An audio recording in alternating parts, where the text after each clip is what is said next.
एक बहुत अमीर आदमी ने एक भिखारी से पूछा, तुम तो इतने हट्टे कट्टे हो फिर भी भीख क्यों मांग रहे हो। भिखारी बोला, साहब मेरे पास महीनों से कोई काम धंधा नहीं है, अगर आप मुझे नौकरी दें तो मैं भीख मांगना छोड़ दूंगा। अमीर बोला, मैं नौकरी तो नहीं दे सकता लेकिन तुम मेरे बिजनेस पार्टनर बन सकते हो। मेरे पास एक चावल का प्लांट है, तुम चावल बाजार में सप्लाई करो और मुनाफा महीने के अंत में बांटेंगे। भिखारी ने कहा, लेकिन कैसे बांटेंगे, क्या मैं 20% लूंगा और आप 80%? अमीर बोला, मुझे सिर्फ 10% चाहिए, बाकी 90% तुम्हारा होगा ताकि तुम जल्दी तरक्की कर सको। भिखारी ने जोरों से काम शुरू कर दिया। उम्दा चावल और सस्ते दामों से उसकी बिक्री बहुत बढ़ गई और उसे खूब मुनाफा हुआ।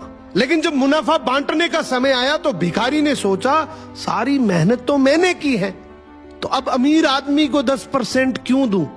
अगले दिन अमीर आदमी आया और जब हिस्सा मांगा तो भिखारी ने बहाना करते हुए कहा कि साहब मुझे तो बहुत नुकसान हुआ है, मुझे जितना मुनाफा हुआ है उतना तो कर चुकाना है, तो इस हिसाब से मुझे कोई मुनाफा नहीं होगा, तो आप इसके हकदार नहीं हैं। अमीर आदमी ने कुछ नहीं बोला और वहां से चला गया।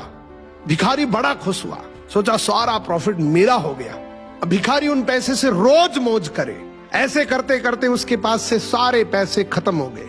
अब पैसे भी नहीं है और काम धंधा भी नहीं है, तो मजबूरन उसको फिर से भीख मांगना शुरू करना पड़ा। एक दिन वो अमीर आदमी उसके पास से गुजरा और उसको देखा, यार ये तो फिर से भीख मांगने लग गया।